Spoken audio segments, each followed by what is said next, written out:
ایک لمحہ تمہیں ایسا بھی میسر ہونا چاہیے اپنے اوقات زندگی میں جس میں تمہارے اور تمہارے رب کے درمیان کوئی بھی نہ ہو. وَتَبَتَّلْ إِلَيْهِ تَبْتِيلًا، سب سے کٹ کے الگ تھلگ ہو کے بالکل یکسوئی کے ساتھ تم اپنی زندگی کے وہ لمحے اپنے رب کے ساتھ جوڑ دو.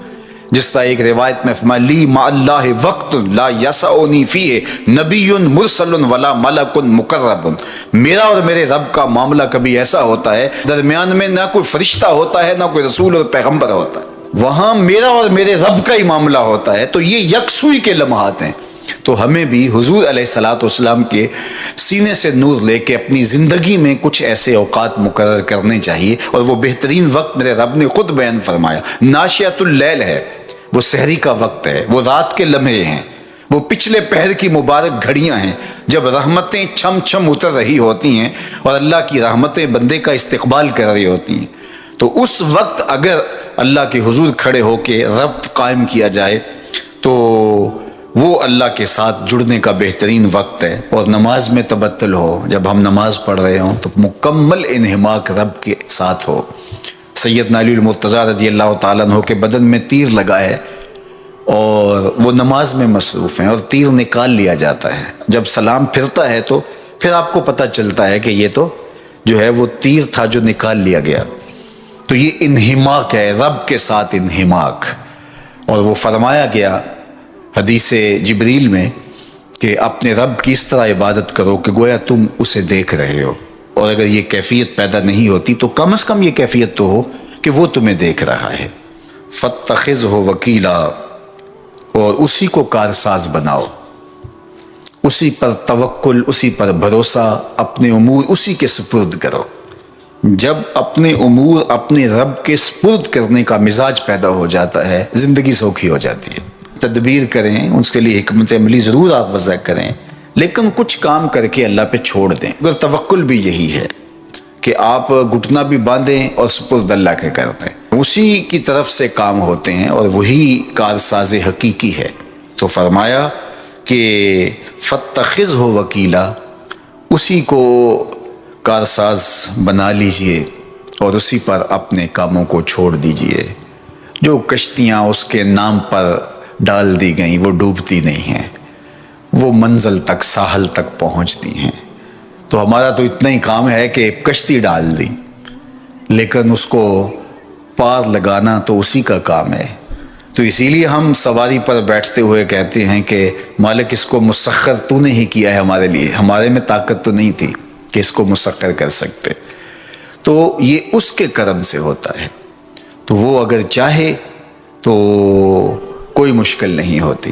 تو اس لیے اپنے کاموں کا کارساز اسی کو بنایا جائے. ایک بزرگ تھے، وہ دریا کنارے وضو کر رہے تھے. ایک بچھو تھا جو ایک لکڑی پر تیرتا ہوا، کبھی پانی کے ہچکولوں سے وہ ڈوبتا بھی اور کبھی لکڑی کو تھام لیتا، یوں پانی کے بہاؤ پہ جا رہا تھا. تو ان بزرگوں نے دیکھا تو ہاتھ ڈال کر کے اس کو نکالنا چاہا، تو اس نے اپنی فطرت کے مطابق ان کے ہاتھ پہ ڈنگ مار دیا. درد کی شدت سے ہاتھ جھٹکا تو وہ گر گیا.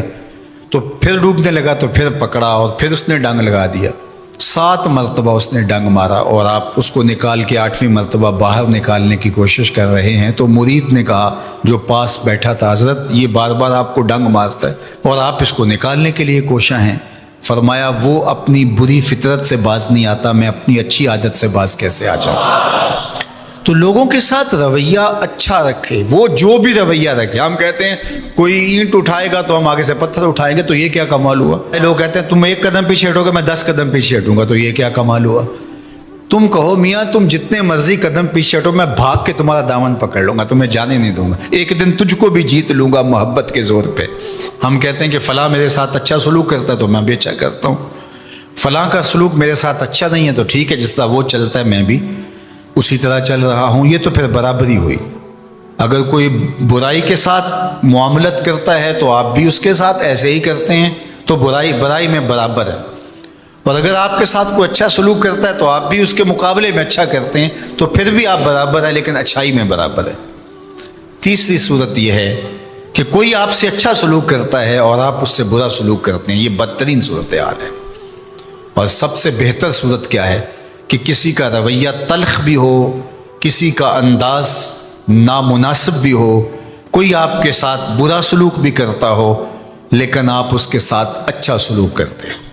خون کا رشتہ ہے، دودھ کا رشتہ ہے، وطن کا رشتہ ہے، ہمسائیگی کا رشتہ ہے، آپ کے ساتھ اس کی تعلق داری ہے، آپ کے آباء و اجداد کی آپس کے اندر سانجھ تھی اور آپ اس کو نبھا رہے ہیں۔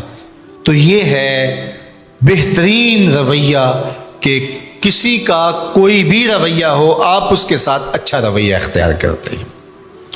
حضرت عقبہ بن عامر رضی اللہ تعالی عنہ کو حضور نے ارشاد فرمایا تھا، سل من قطعک واعط من حرمک واعف عن من ظلمک۔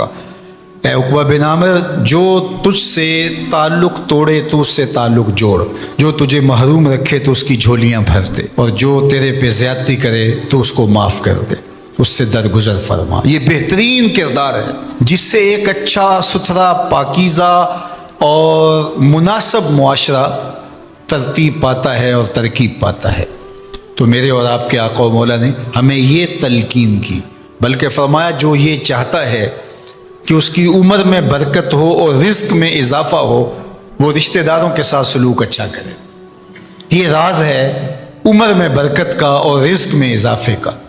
رشتہ داروں کے ساتھ اگر سلوک اچھا کرو گے تو تمہاری عمر میں بھی برکت ہوگی، تمہارے رزق میں بھی برکت ہوگی۔ تو ہمیں یہ تلقین کی گئی۔ رشتہ دار تو دودھ یا خون کی سانجھ سے رشتہ دار بنتے ہیں، کوئی عام انسان بھی ہو، ہمیں تو ان کے ساتھ بھی اچھا رویہ اختیار کرنے کی تلقین کی گئی۔ حتیٰ کہ آپ کے دین پر نہ بھی ہو تو آپ کی ہمسائیگی میں بستا ہے، مستامن ہے، ذمی ہے، تو اس کے ساتھ آپ کا سلوک اچھا ہوگا۔ آپ کا دین آپ کو یہ سکھاتا ہے۔ شیخ سعدی بولے، شنیدم کے مردان راہ خدا، دلے دشمنا ہم نہ کردن تنگ، تو را کے میسر شود ای مقام، کہ با دوستانت خلاف است و جنگ۔ میں نے سنا ہے کہ جو اللہ کے بندے ہیں وہ تو دشمنوں کا دل بھی نہیں دکھاتے۔ تجھے تصوف کے مراتب رفیع کیسے نصیب ہو سکتے ہیں؟ تو اپنوں سے جنگ چھیڑ کے بیٹھا ہے، تو اپنوں کے گریبان پھاڑ رہا ہے، اپنوں کی پگڑیاں نوچ رہا ہے، اور تو اپنی رشتہ داریوں کو توڑ رہا ہے، تو اپنے ہم منصبوں کے ساتھ الجھاؤ میں مبتلا ہے، اپنے ہم مسلکوں ہم مشربوں کے ساتھ تیرا الجھاؤ چل رہا ہے، تیری لڑائی چل رہی ہے۔ تجھے کیسے مرتبہ اور باطن کا نور اور اندر کا اجالا نصیب ہوگا؟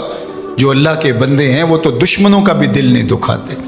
انسان تو انسان رہے، وہ تو جانوروں کے ساتھ بھی رویہ اچھا رکھتے ہیں کہ یہ اللہ کی مخلوق ہے۔